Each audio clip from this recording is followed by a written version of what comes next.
satu di Indonesia itu ingin memastikan bahwa Ahok harus berhenti udah. Ini ngerepotin betul, membebani. Susah orang Kristen jadi susah ada dia. Pemerintah juga jadi susah ada dia. Jadi komitmennya adalah andaikan pun dia menang, dia akan didesak untuk mengundurkan diri. Kan gitu tadi, untuk retire, resign, satu. Tapi jangan lupa, bukan hanya mereka yang berkuasa. Jadi di istana itu ada 5 kelompok, Mas.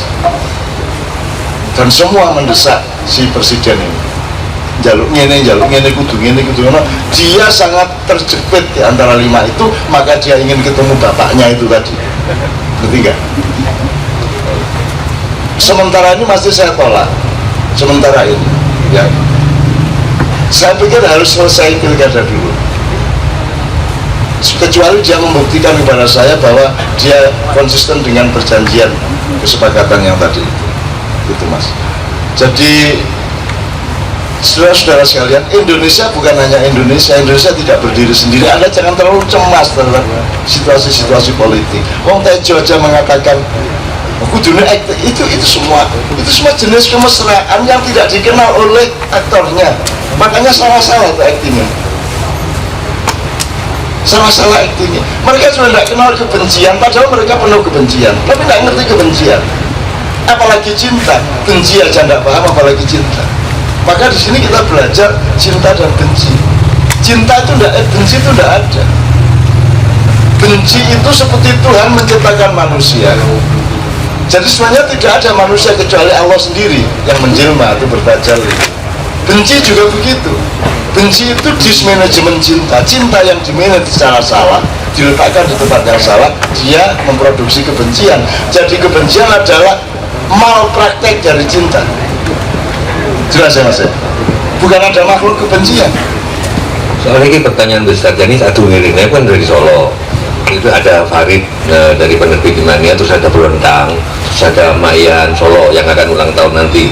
Itu ngumpul di dana di Bondu. Terus aku bilang, yang soal ini, aku kenal Cak Nun suwi meskipun jarang ketemu. Aku gak yakin Luhut nang ketemu Cak Nun gue duwe. Pasti gitu, aku ngomong ngono, takut nang hari-hari. Tunggu itu. DPS salah kan manusia berubah, so ngerti. Lu so ngerti lo. Gini, itu adegannya itu bagaimana sih orang ngasih duit itu? Bicaranya gitu, aku kurang mudeng caranya. Anda pikir saya nggak mau duit? Mau dong. Ya mau dong. Tetapi kemauan dan kebutuhan saya terhadap uang itu hanya ujung jari kecil saya dibanding harga diri saya.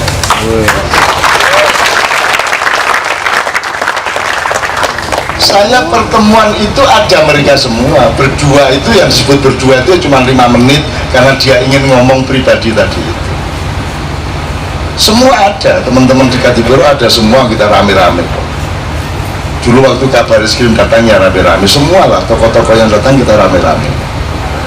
Ketika Jokowi mau datang, memang rencana udah langsung Jokowi masuk sini aja. Yang di luar biarkan ribut di sana, Jokowi langsung ke sini ngomong langsung ke saya. Nah, kembali ke soal duit, aku kira mudeng caranya piye ingin kayak duit piye. Ora mudeng aku. Dan kalau ada orang berani begitu ke saya, itu sudah kiamat, sudah hantam dia kepada saya. Sudah tidak akan saya terima apapun yang terkait dengan dia. Dan itu menyesal saya. Kurang ajar. Menyesal itu maksudnya, aku juga ditawarin duit. Aku pernah nyobek cek itu 3 miliar di Surabaya waktu Gus Dur jadi presiden, karena orang itu akan beli pulau untuk judi dan nanti akan jadi perjudian internasional. Menurut saya akan dapat 450 juta per bulan ya. Terus aku pokoknya bagaimana cara saya minta ke Gus Dur, ada surat izin dari Gus Dur, KTP LC dari Gus Dur, dan saya bilang sama dia, ya Allah sampean kuruh halun aku butuh duit, aku iki nggak sekolah gak tadi lo sampean gue duit saya ini kiri senengnya hatiku, cuman aku gak wani Cak Mas Pak, aku ini gak wani. Jadi kapan-kapan ketemu aku itu traktir rawon naik kalau tak suka ini Mas, kapan-kapan traktir makan aja ini aku gak wani, jadi butuh nemen tapi gak wani. Dan kalau saya ingat itu menyesal sekarang. Kok tak suwe ini? Manggel lah kalau saya. Kok tak suwe gitu? Karena saya manusia. Kalau saya malaikat saya tidak menyesal. Saya manusia, saya menyesal. Tapi kalau kemudian datang lagi di kamera pasti saya tolak lagi.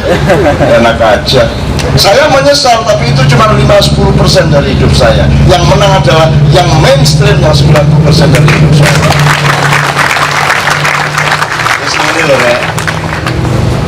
Ono arek wedok ayu sampai dikongkon ngeterno.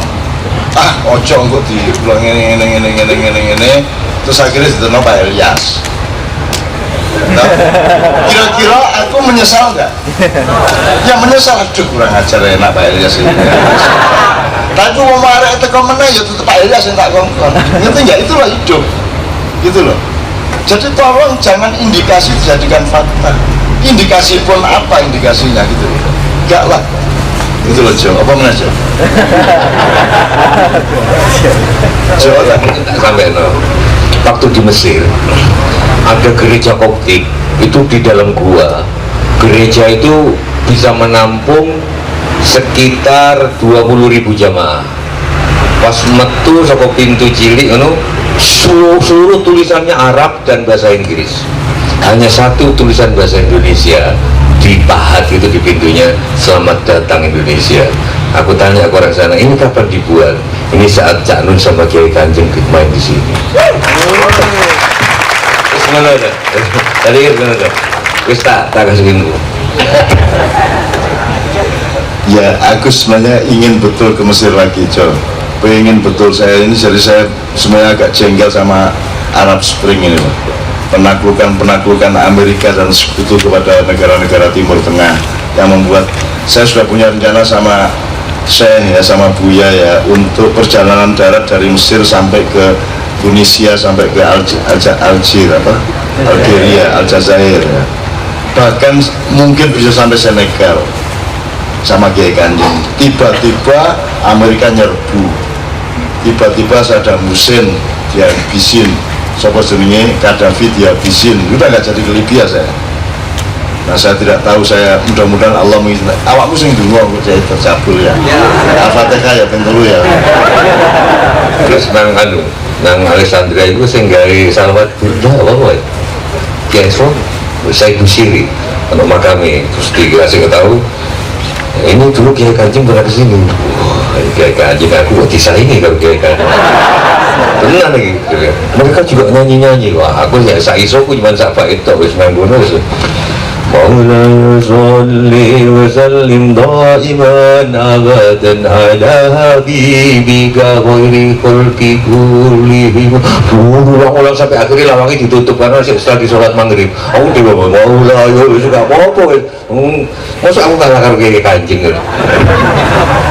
Ini sebenarnya saudara. Jadi tadi anggur tempat sing tak tekan jancuk jalur tekan kene asu tenang ya.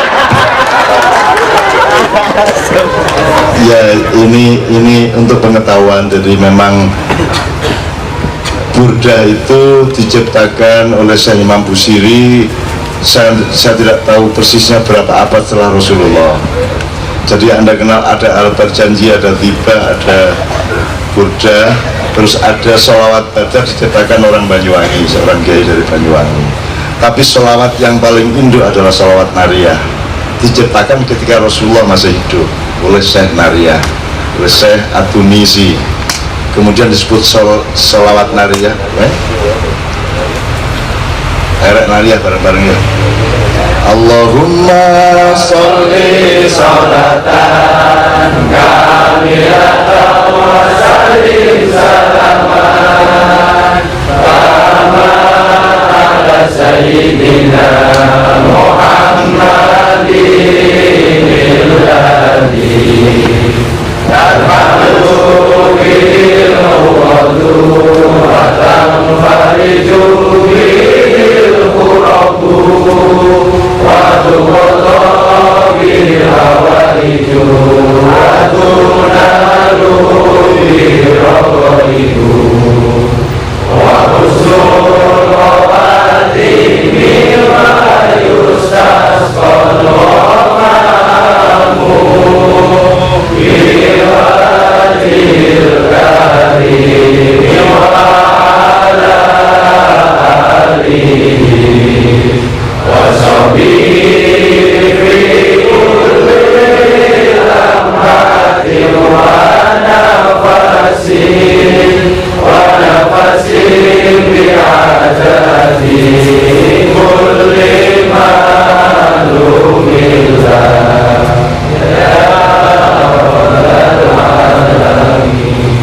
itu sholawat diciptakan oleh orang yang sangat mencintai Rasulullah.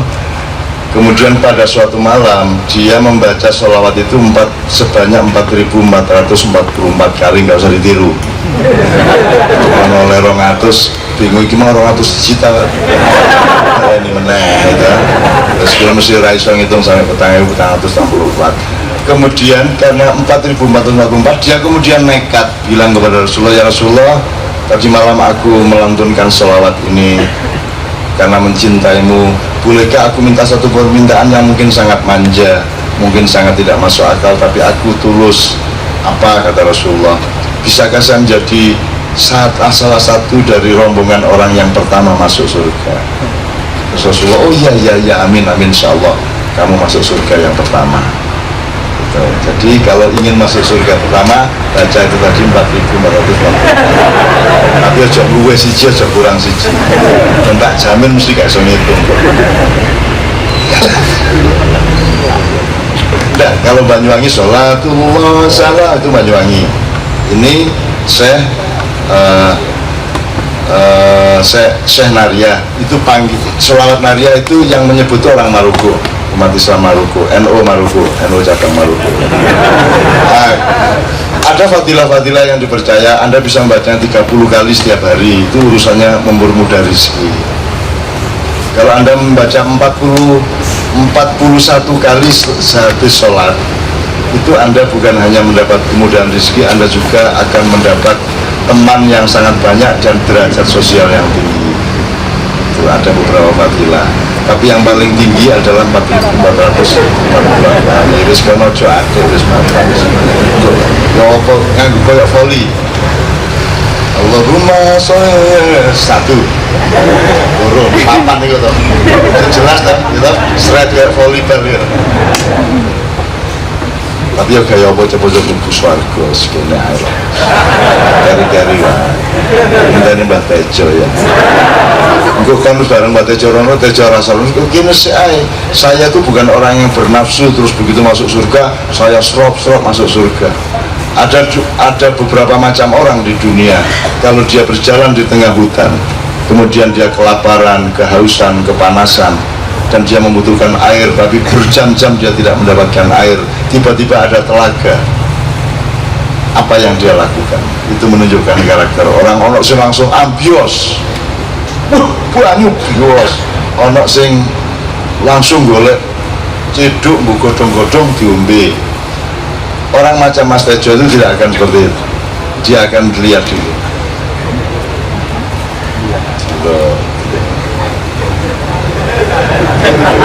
Kira-kira ngono. Jadi bojone wong dipantun.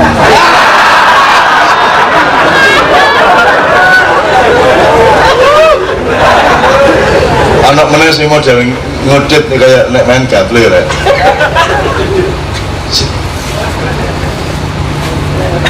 Dirasakan dikit-dikit karena jelas sudah ada airnya. Untuk apa Anda bernafsu menikmatinya?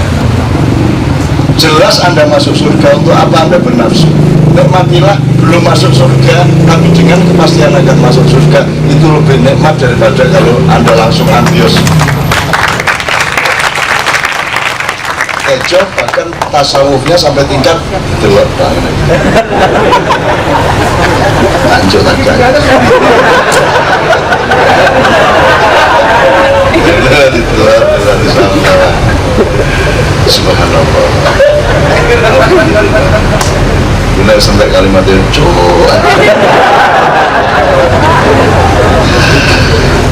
Oke, saya pungkasi dengan ini. Jadi Kiai Kanjeng memang alhamdulillah sempat berselawat sangat cukup lama, hampir 2 jam di masjidnya Syekh Imam Busiri dengan Syekh yang sekarang memimpin masjid itu.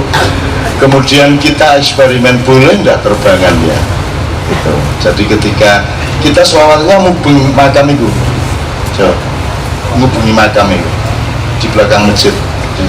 Jadi ya di belakang masjid kita ngubungi itu, terus dilalah selawatannya itu apal kabar.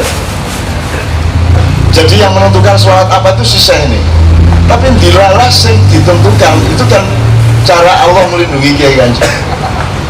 kayaknya bukan ahli sholawat, apalagi sampai papat limo lah paling kan. Dilalah yang dilantunkan oleh Syekh di Masjid Imam Busiri itu saya ngarek kabar kabeh. Sholawatun minallah sidina Nabi sallallahu alaihi Muhammad ya. Apal kabeh, jadi koreksius. Dia bersemangat. Wah, ini siapa mereka ini? Orang entah dari negara mana, sholawatan apal. Kan dia merasa bangga, wong dia penerusnya Imam Busiri. Terus jadi dia yang referen, teman-teman yang kur. Dan ketika teman-teman kur jadi begini, misalnya ini, misalnya, ya Allah biha, ya Allah biha, ya Allah bi khusnil khotimah, sholatun minallah bareng. Jadi ketika anak-anak sholatun minallah jadi ini, tangannya ibu meja gitu. Ini berarti orang musik ini. Saya misi bil musik mungkin Allah mada musik mada agak oh tafadhol aku terus langsung fan mat lari ke bis ambil terbangnya wes arek melbu terbangnya disingit langit lagi begitu kur menet tabu wah seneng aku ya Allah. Jadi kita terbangan di Sungai Nil pakai perahu. Bang delok kabeh wong di sekitar di kiri kanan Sungai Nil. Sopo ya ono jin teko. Selawatan terbangan pakai perahu itu loh Mas. Jadi orang Mesirnya yang menjalanin perahu, kita yang selawatan, Masya Allah. Itu dikabulkan karena itu saya batin. Pada suatu itu saya sama Buya, saya diperkenalkan sebagai Menteri Kebudayaan Indonesia oleh Buya. Jadi wedi kabeh wong karo aku. Terus ini Menteri Kebudayaan gini. Terus saya bilang sama dia, saya kapan akan datang ke sini lagi, saya ingin naik perahu dengan anak-anak saya, dengan teman-teman saya berselawat di sini. Agar dikabulkan sama Allah. Benar-benar kita di sana selawatan di Sungai Nil. Jadi sekarang tolong berdoa Al-Fatihah supaya kita ke Mesir lagi insya Allah ya, amin ya rabbal alamin. Kita ke Imam Busiri lagi dan melantunkan apa itu belum itu ini di Sungai Nil itu yang diceritakan ini welek tenan serius welek menurut wombo welek tapi begitu bengi. Sejak itu terus aku ingat Ranggono bahwa kegelapan adalah keindahan. Ketika gelap begitu banyak yang disembunyikan cuma lampu-lampu itu indah. Maka saya terbalik dengan Sastro Jendro, boleh ada warna merah, hijau, putih, tapi ketahuilah kegelapan adalah pelindung seluruh warna. Ya, kalau menurut teori warna hitam itu tidak ada. Yang ada itu putih yang pecah menjadi juta-juta warna, menjadi hijau, agak hijau, gradasi hijau sekian, hijau pupus, hijau mateng, abang, kuning, pink, orange, itu pecahan dari warna putih. Hitam tidak ada. Hitam itu adalah ketika semua cahaya itu tidak mendapatkan cahaya, kan gitu. Itu yang namanya hitam. Jadi dalam teori warna tidak ada hitam. Maka hitam sing wong ireng mang sing tiang ireng kados Arab nih ya.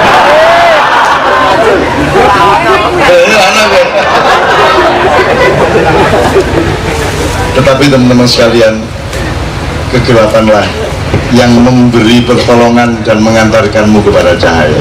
Saya akhiri dengan Bismillahirrahmanirrahim. Subhanalladzi asra bi 'abdihi lailan minal masjidil haram ilal masjidil aqsa alladzi barakna haulahu linuriyahu min ayatina innahu huwas-sami'ul basir.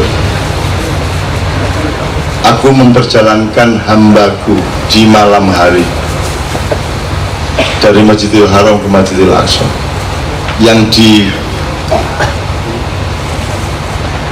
radius sekitarnya aku beri berkah. Ini sangat sukar ditafsirkan oleh orang-orang syariat. Jadi hidup adalah berjalan dalam kegelapan. Jadi aku kira wono minded juga.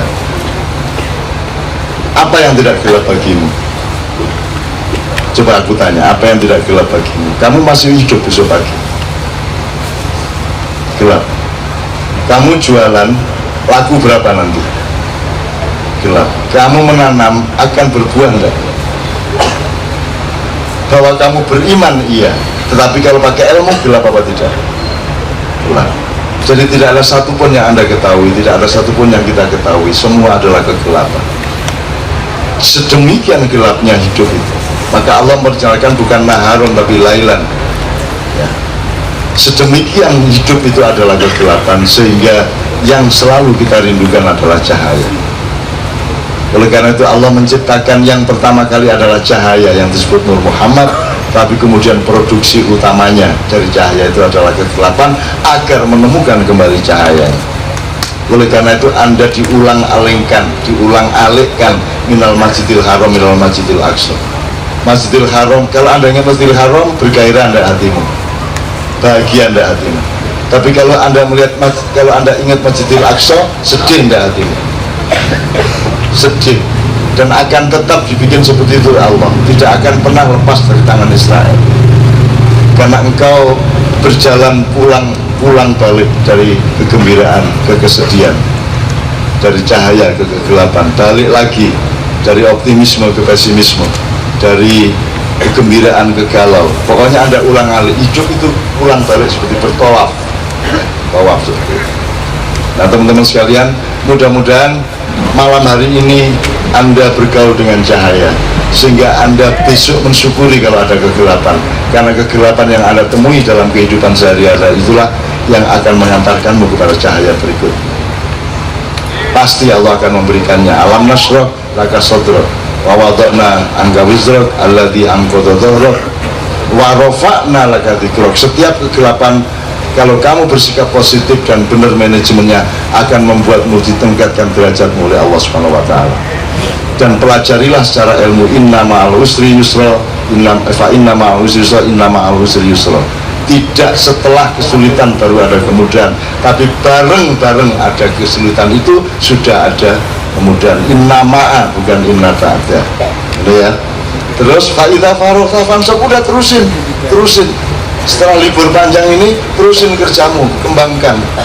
Tapi wa ila rabbika farghab, berharapnya hanya kepada Allah Subhanahu wa taala. Tidak boleh berharap kepada saya, tidak boleh berharap kepada siapapun. Yang bisa diandalkan hanya satu dalam kehidupan seluruh zaman. Itu pun bukan Nabi Adam, bukan Nabi Isa, bukan Nabi Musa. Yang bisa diandalkan oleh kita semua untuk bisa sampai kepada nyawiji tadi hanya satu, yaitu kekasih Allah Muhammad Sallallahu Alaihi Wasallam. Itulah sebabnya kita bersolawat. Karena kalau bukan menyebut nama Muhammad, tidak ada yang bisa kita andalkan untuk membuat Allah mengampuni dan menyayangi. Kalau kita sebut Muhammad, kalau kita bawa cinta kita kepada Muhammad, maka Allah mentakdirkan dirinya untuk tidak tega kepadamu. Kamu akan dikabulkan asalkan engkau mencintai Muhammad. Itulah cinta segitiga dalam ayat. Barakallahu li wa lakum fil Qur'anil azim wa nafa'ani wa iyyakum. Wajib tenang jago guyon nih. Oke, siapa di antara Anda akan memberi doa, akan satu selawat terakhir dengan musik yang habis saja? Apa mas? Salat teman Allah aja deh, dari Burdah juga. Kayak nada.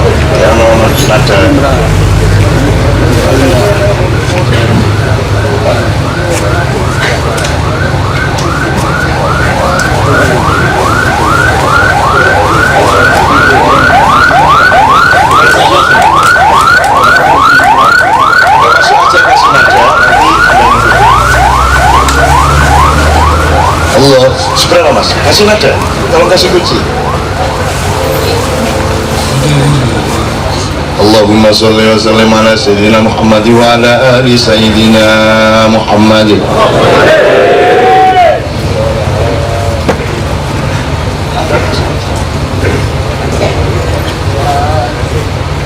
Coba naikin dikit mas, mengganti mas.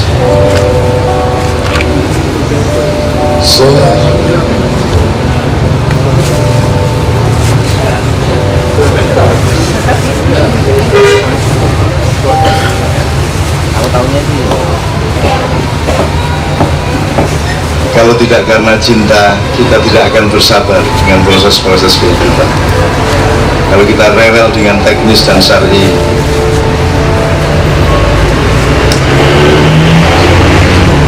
salatun minallah wa salam ala al-Mustafa Muhammad syarifil maqam salatun minallah